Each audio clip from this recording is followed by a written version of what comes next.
County, Macon County, until 5:15 p.m.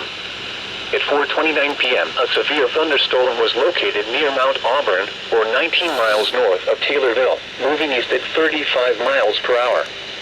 Expected hazards include 60 miles per hour wind gusts and quarter-size hail. The following impacts are expected. Hail damage to vehicles is expected. Expect wind damage to roofs, siding, and trees.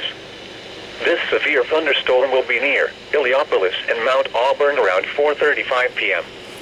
Other locations in the path of the severe thunderstorm include Decatur, Macon, Mount Zion, and Long Creek. This includes Interstate 72 between mile markers 115 and 144.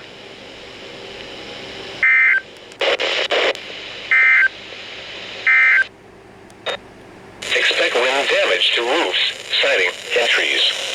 This severe thunderstorm will be near Illiopolis and Mount Auburn around 4:35 p.m. Other locations in the path of the severe thunderstorm include Decatur, Macon, Mount Zion, and Long Creek. This includes Interstate 72 between mile markers 115 and 144.